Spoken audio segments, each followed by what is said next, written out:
Stop it. It's unconditional. I wonder who made this huge mess. No matter what. I would be ashamed of myself. Our precious pets. They outsmart us. Totally gonna get on that. Embarrass us. What happened in here? Beat us out of house and home. Rather not be thinking as Cooper. Man's best friends. There's Charlie getting a snack.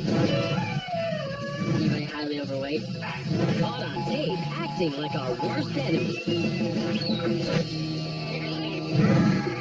We've circled the globe looking for the baddest of the bad. You're gonna get neutered. So sit back as we count down 3, 4, 5. to crown a winner. It's all coming up on Bad Dogs. They rise up off their back feet and bury their heads. How do I get that off? They are the pets we call food fiends. This little guy loves his breakfast so much, he's actually starting to levitate. In fact, he's about to flip over it. Now that's a little food fiend who's not afraid to just dive right in. Cosmo the dog looks like he's wearing a space Is helmet. that your dream? To be stuck in a jar full of food? Maddie, That snack at the bottom of the container must be out of this world. you are hilarious. Cosmo has plenty of air, but a little too much space between his tongue and the bottom. Okay, we're gonna try and take it off now, cuz hopefully you won't bite me. He's finally had his fill. But Cosmo, we have a problem. 1, 2, 3. He doesn't want it off. Oh, does it hurt? Oh, God. Okay, wait, I think we gotta leave it on. We gotta wait for David. This food fiend seems happy to wait and try to get that last tiny bit. You are hilarious. What do you do? He's a model of patience Oh, dance a little bit. Go around a little bit. Do you want your supper? and obedience. Okay. But he's an absolute food fiend in the kitchen. Say you're sorry, Cooper.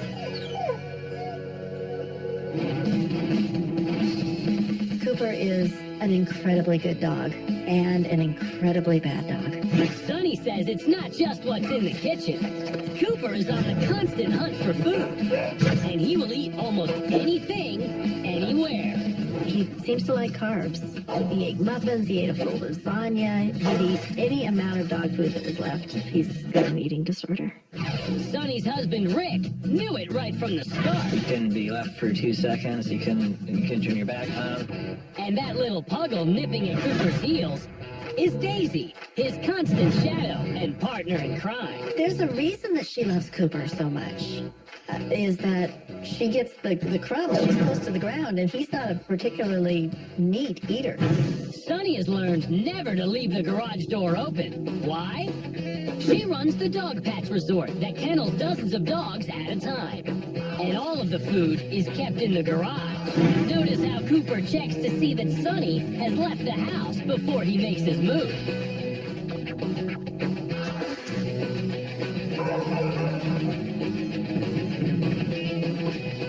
He has to plan. There's no way he could do what he does as fast as he does without having some kind of a plan. I think when he's laying in the chair looking like an angel and sleeping, he's figuring out his next move. They tried rigging an alarm on the cabinet door to stop Cooper from raiding the trash. He didn't care. And neither did Daisy. Did you get to the sink? Okay, go. Cooper?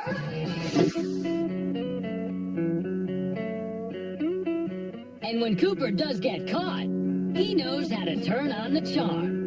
Big time. Did you get in the garbage? Did you give your father a Father's Day present by messing up the garbage? It's a submissive smile, and it's to make me realize that he's sorry. He's faking it. He's not sorry, but it is him saying he's sorry and I'll never do it again, and you're welcome to please leave all that food on the counter again because I wouldn't touch it. Say you're sorry, Cooper. You sorry, or do you have garbage on your nose? For Cooper, any time is the right time for food, even if it's salad dressing from the tip of Rick's nose. How's that? It's not just delicious, it's teeth-chattering good. Yum, there's nothing better than dressing, is there? Well, actually, Cooper's absolute favorite food is ice cream. Did we go to McDonald's? But once again, this lovable lab proves he can be a gentleman. No. Daisy gets hers first. Sonny feeds Daisy first, for reasons that will soon become obvious. Why does Daisy get hers first? Because Cooper eats his too fast. Cooper's love of ice cream turned him into a hometown hero. It even inspired a local ice cream shop to give him his own flavor. It's called Cooper's Crunch. And yes, it's made specially for dogs. After a lot of taste testing of, sampling dog treats, it's basically peanut butter and chicken ice cream. You heard that right. Peanut butter and chicken ice cream. It's actually not bad. It's not something I'd really order. I think the puppies will enjoy it a little bit more. Cooper, no. Sonny likes it, but will Cooper go for it? Well, there you have it. Cooper loves Cooper's Crunch. He deserves it. But does he deserve the crown of baddest dog of the week? Now that we've whet your appetite, we'll let you chew on that for a while. They make us stop and stare. And sometimes make us wonder how in the world they got there. They are what we call the oddballs. Queenie, the crazy cockatoo, doesn't mind losing her noodle to Kenzie the dog. These Lady and the Tramp oddball moments happen whenever their human parents make pasta. Queenie isn't always the best waitress, but Kenzie doesn't mind doing the cleanup. No meatballs necessary. Just noodles and a couple of oddballs make the perfect dish. Tito loves playing fetch.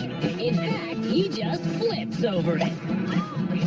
This little Boston Terrier dives right in.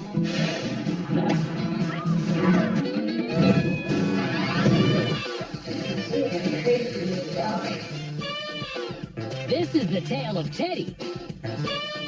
Teddy, why? Living with Teddy is like living with a very short clown. A frenetic pup, sometimes stuck in the spin cycle. Our life has not been the same since we got Teddy. Teddy, what you doing? What makes Teddy tick? Megan and Chad Campbell ask themselves that every day. I've never met another dog like him, whether it be looks or personality. He's just his own thing. Which is Half Westie, half Corgi. known as Questie or a Wargie. who looks like. A weird little animal. He is very short and very long. When the Campbells found Teddy at the shelter 5 years ago, they were captivated. We thought Teddy looked the most fun. He has a giant lion's mane and tiny front of the body, so his head just looks ridiculous. And he's just so happy to see people. By all accounts, Teddy proved to be the typical loving, Teddy. You're the boss. playful, And now it's basically snowed in here. and slightly destructive family dog. Teddy is an extremely quirky dog with some very weird habits. Who loves to sing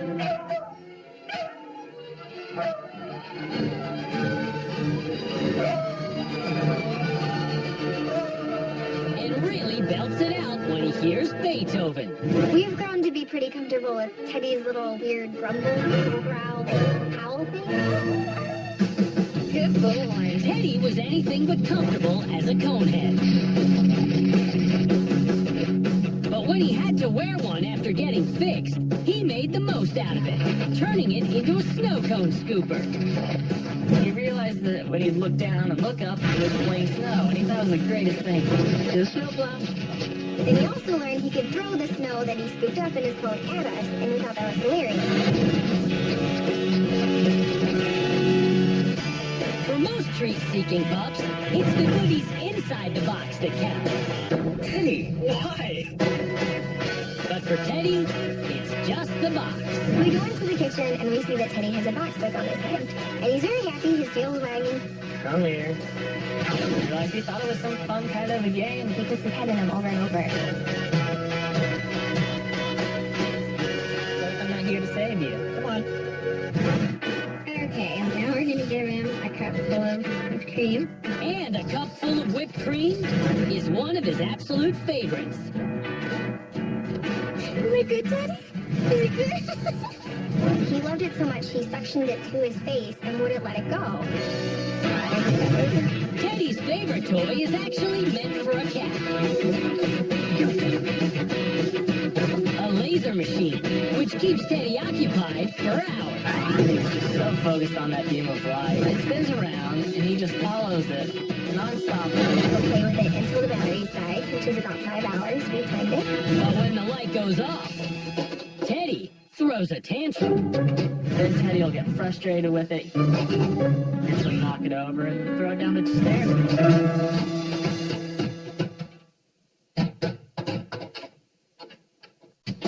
Chew toys come and go in the Campbell home. When you give Teddy a toy, it's a short-term investment. That's not so unusual. But Teddy's ear fetish is. If it has ears, he always just goes straight for the ears. You can see, totally fine. But he sucked up both ears. He eats the ears first. And there go the ears. And it's not like a chewing, it's not like he pulls them off. He like sucks on them until they don't exist anymore. In Teddy's world, if it's stuffed, You can see, already ripped it open. it's snuffed. Except for The only toy that's safe. Mr. Baby Koala Bear. The only stuffed animal he's ever had that he has not destroyed. We think Teddy likes the koala because it has big ears like him, and he has very short legs like him. Is Teddy sleeping with Mr. Baby Koala? When the original Mr. Koala got a little ragged, Megan found a second one for Teddy, and that completed his world. It was like the best day of Teddy's life. I've never seen a dog attach himself this closely to a toy. I think it's almost like his little security blanket. No doubt Teddy Campbell lives in a strange, wonderful world all his own. We embrace Teddy being his own dog. He's one of a kind. And that makes him Chad and Megan's one and only. I couldn't imagine life without Teddy. What are the odds that this oddball will snatch the crown as baddest of the bad? Stranger things have happened, especially with Teddy. Teddy, calm down. Oh! They tango, spin, swing, and just plain howl for attention. They are the pets we call the dueling divas. You've heard the one about it's not the size of the dog in the fight, but the size of the fight in the dog. Well, whoever said it must have been talking about little Sadie here. This dueling diva is battling it out with Foxy, throwing her entire body over the bowl in this feisty food fight. Foxy nibbles on the pebbles that have fallen on the floor, but this little runt will not back down. So Foxy attacks from the rear. Even a couple of love taps don't soften up Sadie. It's her doggy bowl, and she's willing to defend it body and soul. Kira and Kaiser live in harmony. They're singing, well, both of these dueling divas have husky voices. But pitch is a problem, along with volume. But somehow they manage to keep their relationship in tune. Even when they're walking all over each other. The only thing that can upstage Chopper's dance moves is the sound of Baby Rocco's laugh. These dueling little divas entertain each other for hours.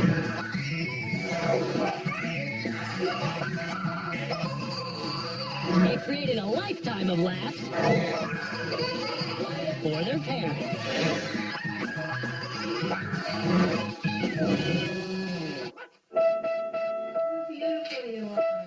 It's a cattail you have to hear and see to believe.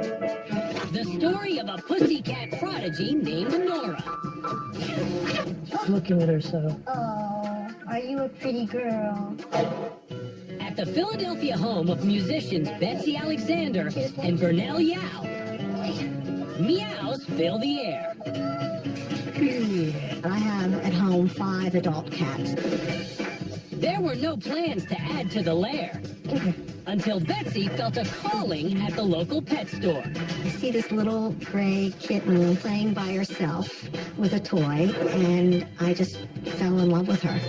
There was something almost psychic about her connection with Nora. So, what could I do? Once Nora joined the family, Betsy and Burnell assumed she would take her rightful place on the low rung of the cat hierarchy. It's your favorite spot at the top of the mountain, looking over all your other subjects. Well, that was their first mistake. Nora was belligerent and bossy. In typical diva fashion, she was going to be in charge. Come say hi. In fact, Nora only tolerates her humans. She doesn't want to be out. She doesn't like me to pet her or hold her or snuggle her or cuddle her. Simply put, Nora loves herself You're very beautiful. and the piano. The first time we heard Nora play, we came down the stairs and we saw her sitting at the piano with her paws up on the piano like a little student, and she was playing the music. Seated at the bench, Nora assumes the persona of the most disciplined virtuoso. Back legs tucked under her bottom, posture straight, paws stroking the keys with impassioned delicacy. We were just astonished and we applauded and we're like, no, oh my goodness, oh my goodness. And when Betsy sat down to play along with Nora, she was astounded by Nora's collaborative skills. And solo, Nora seems to craft her own melodies, deliberate compositions. The riffs that she plays are more sophisticated, more complex. Nora, can you pay for us? We have caught on video maybe 15-20% of what she's actually capable of. I'm just amazed. We're both amazed. And so is Richard Rosenberg, the artistic director and conductor of the National Music Festival at Washington College. She actually plays tunes. She uses her head. She rolls back and forth. She's actually composing, and it's very serious for her. But it seems the attention has gone to Nora's little head. The first time I met Nora, I sat down next to her thinking I would play a duet with her, and she bit me. Betsy and Burnell discovered they had created an insufferable diva. Nora thinks the Yamaha piano is her piano and that nobody else should be playing on it. She's definitely saying, no, do not bother me. This is my piano. This is my space. I don't want you here. Nora intimidates Betsy's music pupils. I've had students say to me, I can't concentrate. She's staring at me. Her temper soothed only by an invitation to join in. Nora will decide she wants to play along and make a beautiful duet. Move the bench away from the piano, and Nora the cat becomes Nora the brat. She'll just lay down on the bench, waiting for me to push it back in. In case you think it's just proud stage parents gone Looney Tunes, Nora's talent is real. Her fame even caught the eye of celebrated Lithuanian conductor Mindaugas Pichaitis, who traveled halfway around the world just to meet Nora. He actually had this finicky feline eating right out of his hand. She's holding his hand. Genius, apparently, recognizing genius. A friend had sent him a link to one of Nora's videos, and he was so enamored, he wrote this piece based on Nora's playing, based on her riffs, from footage that we had sent him. And what has become a veritable masterpiece known as the Concerto. It has millions of hits on YouTube, and it's been performed by, I believe, 17 different orchestras around the world. The first times I conducted the Concerto, the first thing you hear is some titterings from the audience, some chuckles. And then they hear the piece and they think, my God, this is really pretty.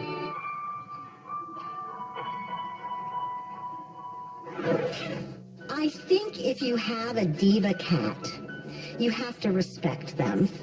And you have to allow them to be the inner diva. I'm just really proud of Nora.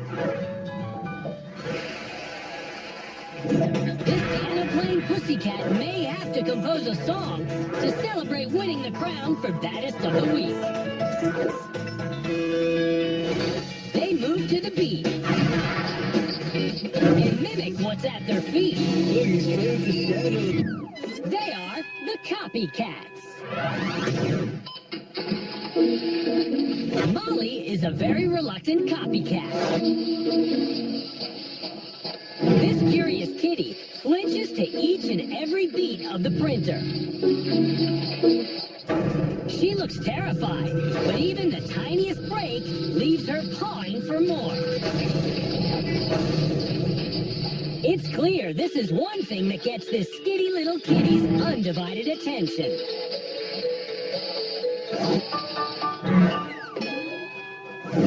Sonia the dog doesn't have a playmate, but it doesn't look like she needs one. This adorable German Shepherd is absolutely in love with her own shadow. He's the shadow, though. He sees the shadow. A dog with its very own built-in copycat.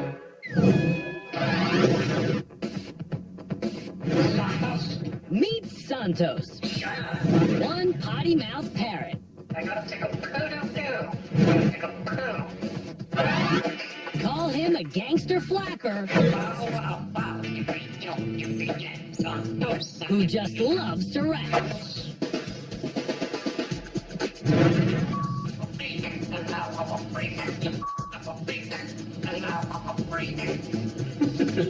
Dude, that's a great song, actually. He pretends that he's Snoop Dogg sometimes. Santos is a great beatboxer. He can make probably more noises than most humans can. This beatboxing, head-bobbing bird is a 5-year-old African gray, and musician Steve Wickwire's BFF, as in best feathered friend. I fully take care of him, and we're fully bonded. I love you too. We shower together, we eat together, he sleeps with me sometimes. Steve spotted Santos when he was just 3 months old at a local pet shop. I came in to meet him and fell in love. Can you give me a kiss? Good boy. It wasn't long until Santos started entertaining Steve and his housemate Jeremy Atkins. You wave? Can you meow? I have a 9-year-old calico. Her name's Kala. Santos can imitate her meow perfectly. Oh, bird. He sings. He laughs. What's so funny? He even clears his throat and coughs. It was all good, clean fun until Santos suddenly developed a fascination with flatulence.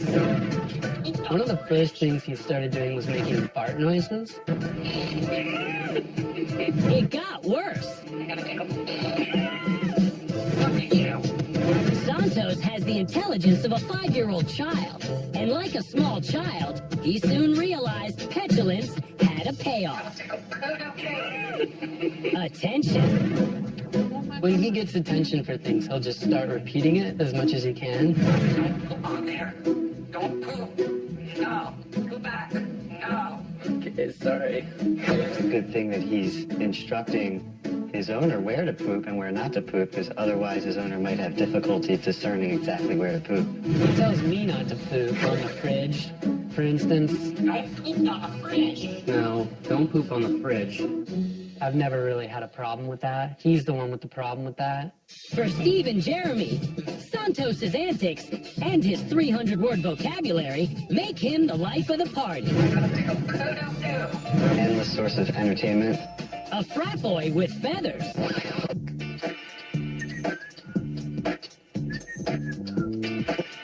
He beatboxes, the things he says, a very provocative bird.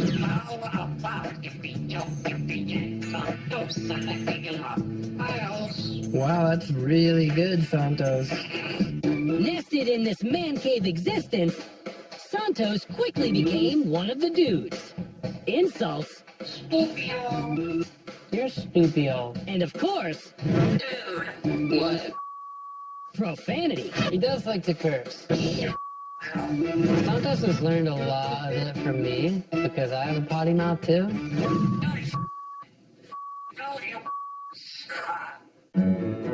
Santos has the perfect delivery. That's enough, huh? Okay. I'm bird watching.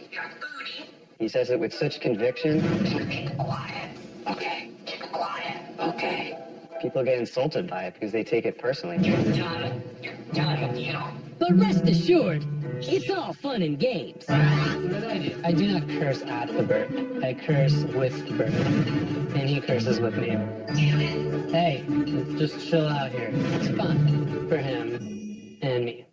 Santos's trash mouth is great for the boys club, but when Steve leaves town, Santos stays at the local pet store, and that has proved to be a little embarrassing. You can imagine parents and their kids coming into a pet shop, looking around, and then this bird from up above starts saying some not so nice things. He's a belligerent bird all around. Santos will not only destroy your ego, he'll shred all your favorite belongings too. He'll break or destroy pretty much anything he can get his beak on. Santos picked one button to take out, and it's the play button, rendering this virtually useless. Since African gray parrots can live to be 80, Santos will rule the roost for decades to come. We're like best friends. So to have that kind of bond with him is really special. Every day is amazing with him. And the beat goes on. So, will this potty-mouthed parrot fly his way to the crown? We swear he's got a good shot. They double team and give evil stares in pairs. They are the pets who become partners in crime. Brutus the boxer has some bad mojo going on. That's Mo the cat on the left, and Joe the cat on the right.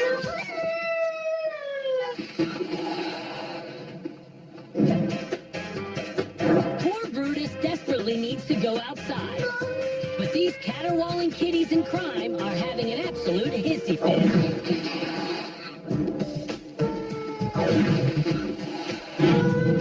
After that look, Brutus decides he'll just hold it for a while.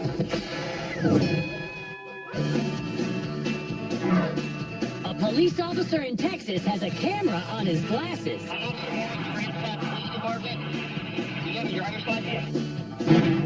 This routine traffic stop is about to become one he'll never forget. The driver may have been speeding, but the officer's heart is about to start racing.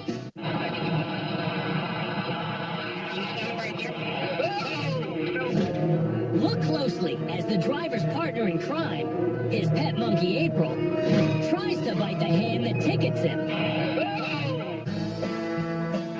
Luckily, the long arm of the law escaped with barely a scratch. Monkey attacked me. Well, you got a monkey and it attacked my hand. Well, you got your story for the day early. A story cops in Texas will be talking about at the donut shop for years to come.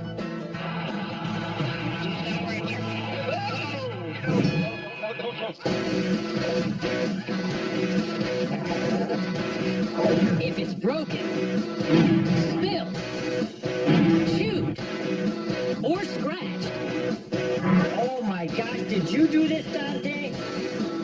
you can bet it's the work of Dante and Roxy. Who did this? They're kind of partners in crime. Carrie and Gary Wandrush admit they have only themselves to blame. Roxy and Dante's behavior is all our fault. The Wandrush's great love for Great Danes began with Carrie's serious case of empty nest syndrome. I have 2 kids, and they're all grown up. I found a Great Dane, and the picture on the internet popped out at me, and that was it. Roxy became my baby. These, babies are beloved for their affection toward humans. They love to sit on you. They love to lay next to you. It took no time at all for Gary and Carrie to fall head over heels for Roxy, and for Roxy to turn their house upside down. Roxy started to show her destructive behavior almost immediately. For Roxy, the world is one big chew toy. So Gary set up a time-lapse camera to catch the giant four-pawed wrecking crew in action. We got the video of her chewing up the couch and ripped it apart. Did you do that? Roxy, I have pictures. That was not her first organized couch that she chewed up. She had a fondness for foamy couches.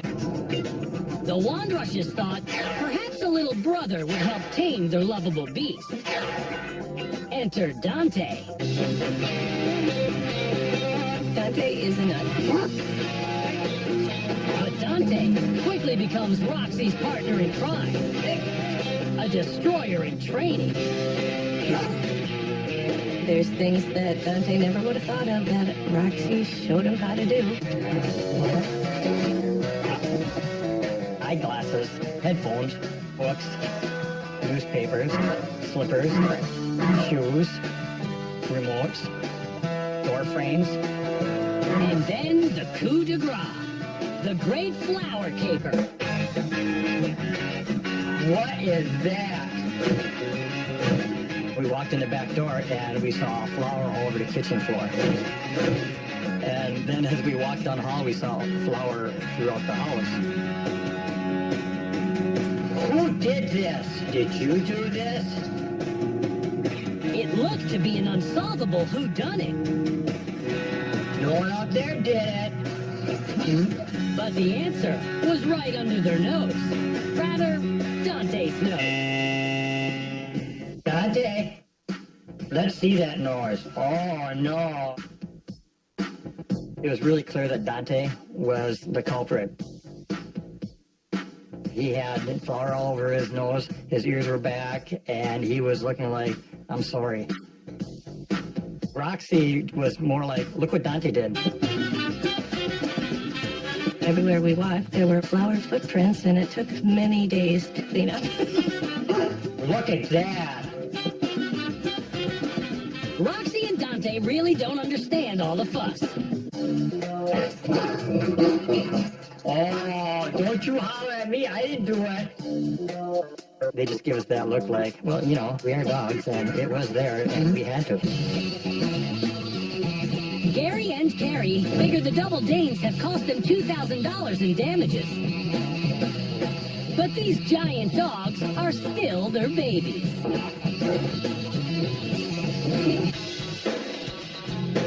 They want to sit on the couch that we are on, and there's not enough room. We actually get up and move and let them have the couch. And when it's lights out, it's a race for the prime spot in bed. Silly, this is my spot. You know it. Roxy will make a deep sigh and fall asleep, and Dante will just snuggle up next to us, and it's like the most wonderful feeling in the world. So, does Roxy, the devious Dane, have a shot at the crown? With Dante's help, we'd say she's got a double shot of good luck. Anybody hungry? In this week's episode of Bad Dog, You are hilarious. we've seen a puppy that flips for food, and another who fights for it, a real copycat, and a dog who is not afraid of its own shadow. It's been a lot of laughs. But who's this week's baddest of the bad? Is it Cooper, the irresistible food fiend, who just loves ice cream? Eats his too fast. Cooper is an incredibly good dog and an incredibly bad dog. But it's not his only love. He seems to like carbs. He ate muffins, he ate a full lasagna, he'd eat any amount of dog food that was left. He's just full of himself. He's got an eating disorder. About those muffins. He once inhaled an entire package in a matter of minutes. The crime was captured on hidden cameras. We were afraid that it was going to do internal damage, so he was going back for the second dozen when we caught him. Cooper's owner, Sonny, runs the Dog Patch Resort near Portland and cares for dozens of dogs at a time. But Cooper is special. Even though Sonny had no idea what she was getting into the day she brought him home as a puppy. Cooper hit the ground running. He had a knack for playing that was unbelievable. He also had a knack for getting into everything and anything. One of the baddest dogs you'll ever meet, with one of the best hearts you could ever imagine. But can he be this week's baddest of the bad? Oh, you're making me so dizzy. Or is this week's baddest this little terror named Teddy? I would definitely describe Teddy as an oddball. This little oddball loves whipped cream. Is it good, Teddy? Is it good? He loved it so much he suctioned it to his face and wouldn't let it go. But his absolute faith is sticking his head into a box with absolutely nothing in it. He puts his head in them over and over. The Campbells knew right away that there was something about Teddy. The very first strange discovery, Teddy likes to hoard things. We found 5 different types of pizza in the couch. would prove there's nothing typical about Teddy. And when it's TV time, Teddy can barely wait. If there's bears on TV, he'll be so excited. He loves bears, both in real life and on television. But for Teddy, the sight of a horse is, well, simply unbearable. Teddy always just thinks that they're going to come through the screen, or who knows what he thinks when the horses are on. He also has a very peculiar habit. If it has ears, he always just goes straight for the ears. As you can see, totally fine. But he sucked up both ears. He eats the ears first. And there go the ears. And it's not like a chewing, it's not like he pulls them off. He sucks on them until they don't exist anymore.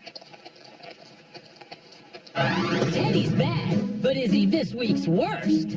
Or could the cat who can't keep her paws off the piano steal the crown? Nora is a feline phenom who actually has a cat Cherto in her honor. She's actually composing, and it's very serious for her. But this little diva does have an ego. She likes playing solo. I think if you have a diva cat, you have to respect them. And you have to allow them to be the inner diva. Nora's musical talents are pretty astounding. A feline phenom. Thousands of friends on Facebook, millions of hits on YouTube. A self-absorbed four-clawed Contessa. She likes being in the spotlight. At war with the world. Nora was pompous, detached. Nora doesn't play with the other cats. Nora doesn't snuggle with the other cats. Letting Nora perform is the only key to her happiness. Yeah, this is when you're the happiest, when you're playing. Nora's owner, Betsy, gives piano lessons, and her students have had to get used to the feisty feline's presence. I have a lot of students who come in. I teach piano, voice, composition, guitar, a lot of different things. I have 2 pianos. Nora prefers to play on the black piano, the Yamaha piano. That's her piano. She doesn't really like anybody else playing it. She doesn't even like me to play on that piano. The students are taught on the other piano, the brown piano, which is the Briggs piano. And when the students are having their lessons, Nora often gets up at the black piano, the other piano, and she starts playing along with them.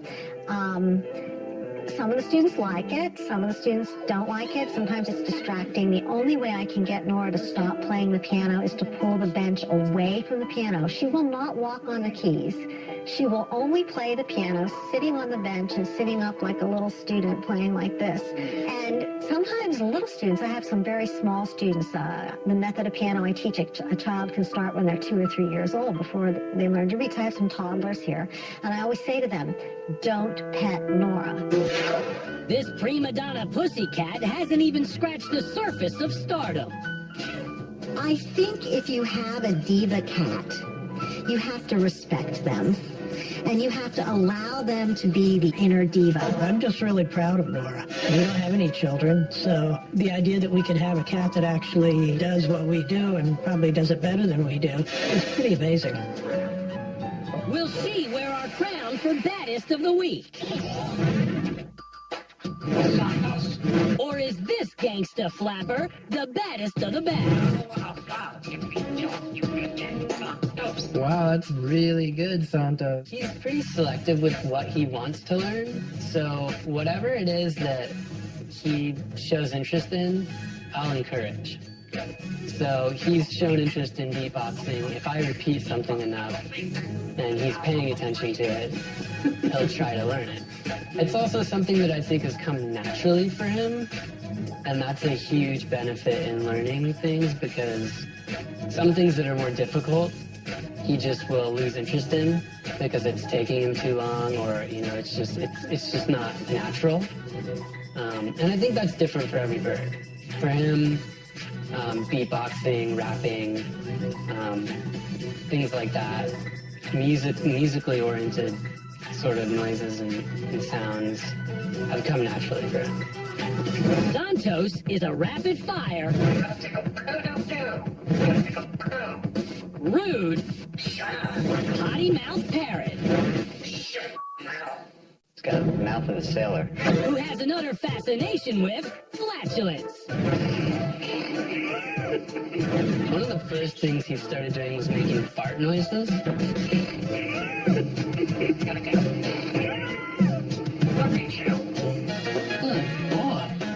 At just 8 months, Santos began spouting a kind of birdie baby talk.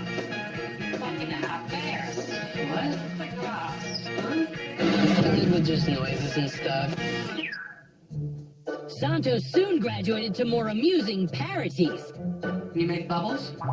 Keeping Steve and his housemate Jeremy Atkins thoroughly entertained. Can you wave? Can you meow? His blabbermouth belligerence is hard to ignore. Why can't you just be quiet? You have no self-control. You proud of that? Santos just might run his mouth all the way to baddest of the week. And don't count out the Great Dane destroyer Roxy. Roxy came into my life at a time when I was going through kind of a midlife crisis, and I wanted to have more babies. I have 2 kids, and they're all grown up, and I wanted to have some more babies, but I was getting kind of old. So Roxy became my baby. I found a Great Dane, and the picture on the internet popped out at me, and that was it. She was my new baby. From puppydom, Roxy established a house hierarchy. She came in very early and decided that she was going to train us. She gets what she wants. She does what she wants. She's a spoiled brat. Please drop my slipper. Pretty please. Carrie and Gary quickly adapted to their roles as the fixers. Sergeant, what is this? Replacing and repairing everything Roxy chooses to destroy.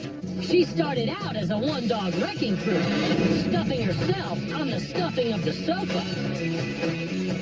We got the video of her chewing up the couch and ripping it apart. Did you do that? Roxy, I have pictures. That was not her first or her last couch that she chewed up. She had a fondness for foamy couches. Roxy is a stealth operator, inflicting her mayhem when no one is looking. Now she has a partner in crime, Dante, and together they are double trouble. Who did this? Any hopes of this darling new addition helping to pacify Roxy are soon dashed. Roxy and Dante's behavior is basically all her fault. The Wandrush home is now their personal playground of annihilation. They're too sweet, too loving, too cute. Can't stay mad at those guys. So who's this week's baddest of the bad? Are you? Spookio. You're spookio. It's got to be the potty-mouthed parrot, Santos, who just loves being the bird with the bad rap.